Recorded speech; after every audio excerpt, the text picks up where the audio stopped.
UP की Nagina Lok Sabha seat से पहली बार चुनाव लड़े चंद्रशेखर ने शानदार जीत दर्ज करते हुए संसद पहुंच चुके हैं। एनडीए और इंडिया गठबंधन से मजबूत प्रत्याशियों और बसपा प्रत्याशी के भी चुनावी मैदान में होने के बावजूद जनता उनके साथ खड़ी रही और 1.5 लाख से ज्यादा वोटों से चुनाव जितवाया। नगीना सीट से जीत के बाद सांसद चंद्रशेखर आजाद गुरुवार को लखनऊ पहुंचे थे। यहां उन्होंने मौलाना खलीलुर रहमान सज्जाद नोमानी से उनके आवास पर मुलाकात की।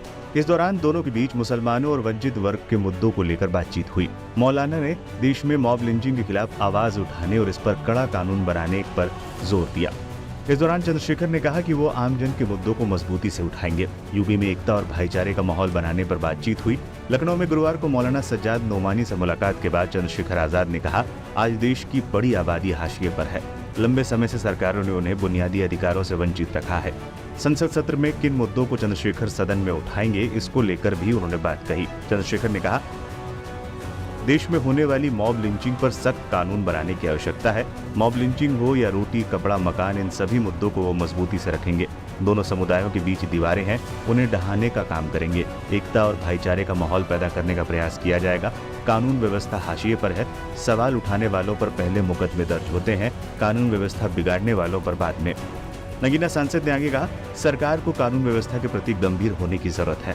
जाति धर्म देखकर न्याय किया जाएगा तो सरकार से जनता का विश्वास उठ जाएगा। राजनीति अपनी जगह है, देश अपनी जगह। देश बड़ा है, बाकी चीजें बाद में हैं।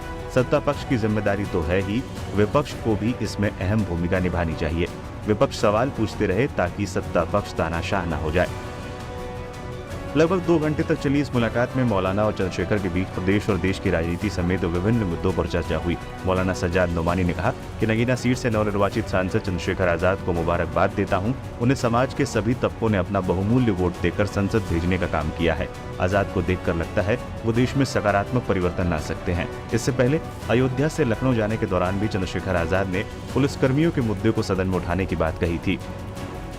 मैं आपसे ये कहना चाहता हूँ कि पुलिस जो है और अर्धसैनिक बल वो बहुत बुरी स्थिति में, मैं उनके लिए चिंतित हूं, क्योंकि मैंने महसूस किया मेरी रैलियों में कि वो जब हम अच्छे कूलर में बैठते थे ना तो वो गर्मी में खड़े रहते थे, खूब पसीना बहता था और उनको छुट्टी के लिए बहुत सारी परेशानियों का सामना करना पड़ता है।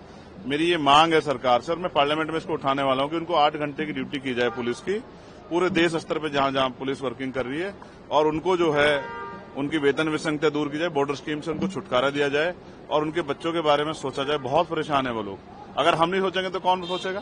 तो हमारी जिम्मेदारी है। मैं स्पेशली उत्तर प्रदेश के मुख्यमंत्री से कहूंगा, उन पे पावर है वो करें, पुलिस की 8 घंटे की ड्यूटी करें, उनको सप्ताह में 1 दिन छुट्टी दें, उनकी वेतन विसंगता दूर करें और बॉर्डर स्कीम खत्म करके उनको उनके परिवार के बीच जाने दें। वो भी इंसान है। आप बताइए। नहीं, अग्निवीर के हम लोग अगेंस्ट है शुरू से ही भाई।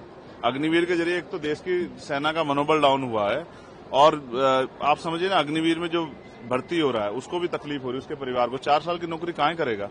सब कुछ ठेकेदारी पे नहीं चलेगा ना, इसके लिए समझना पड़ेगा और सरकार इस पर गंभीर रहे तो बहुत अच्छा है।